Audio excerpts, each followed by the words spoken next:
The last song that I'm going to play today is Condemned. It's the title track off of an older release of ours. And of all the songs that we ever did, I've gotten more questions about the drum intro to this song than anything else. So I thought what I would do today would be to go through this pattern from its most primitive form up to that which we ended up recording, and just show you how we came up with everything. The part itself consists of predominantly 4 and 5 note number clusters. So if the guitar is playing 1, 2, 3, 4, 1, 2, 3, 4, 5, 1, 2, 3, 4, 1, 2, 3, 4, 5, like that, I'm using the snare on the one note every time, and the bass drums fill out the other notes in the clusters. And I'll play that for you right now slowly with a very simple ride pattern, just to show you how we started off.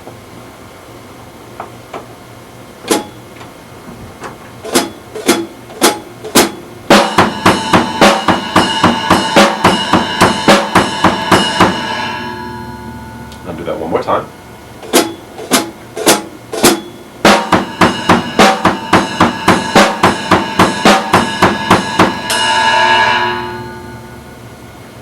So that was the first step.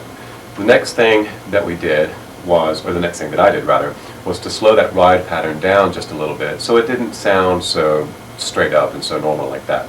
So instead of hitting the ride on every other note, I slowed it down to hitting every third note, which actually makes it feel as though the entire part slows down, even though the snare and the bass drum patterns are the same tempo and the same rhythm. And I'll do that for you a couple of times.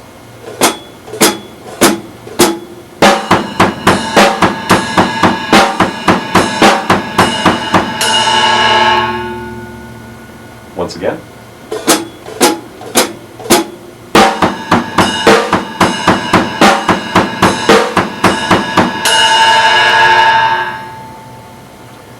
So you could see how even though that was the same speed, it feels as though the part has been slowed down a little bit.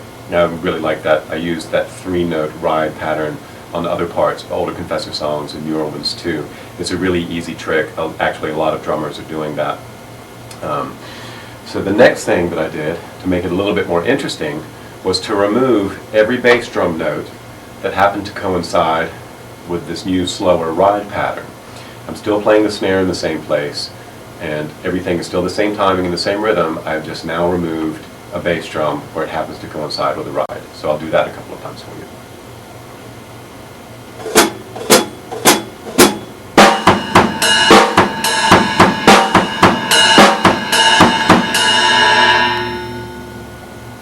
One more time.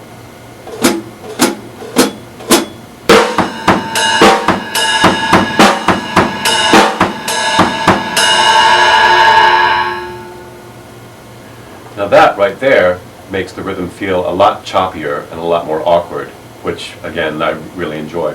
So the last step was to add a bass drum note in between 2 sequential bass drum notes. So that just makes it a little busier and a little harder for people to catch on to. You know, it's easy to go back and show step by step how we got to a certain point, but when you hear the finished pattern, it sounds a lot more involved than it really is. So the secret is out, and now I will have to kill all of you. So I'll play that for you a couple of times, and remember now I'm adding a bass drum note in between 2 sequential bass drums.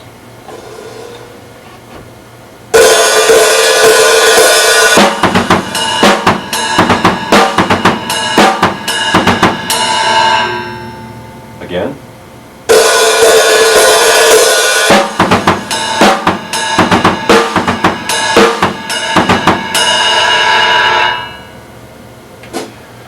Now the only other thing that we did to this rhythm was to add occasionally a 3-note cluster to it. But that's it. Everything is either a 4, a 5, or a 3.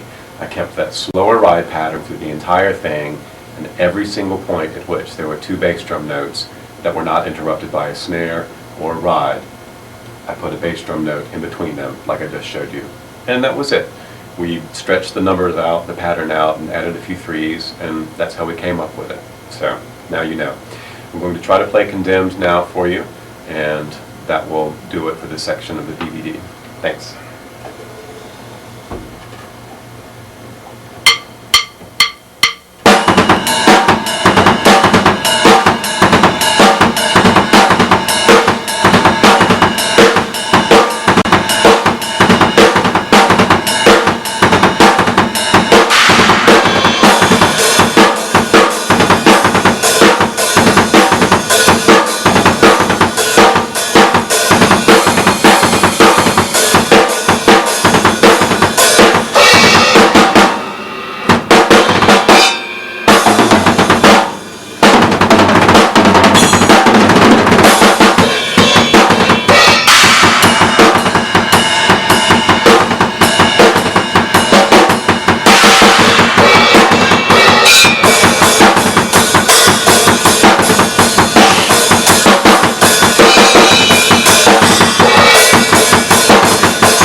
that was it.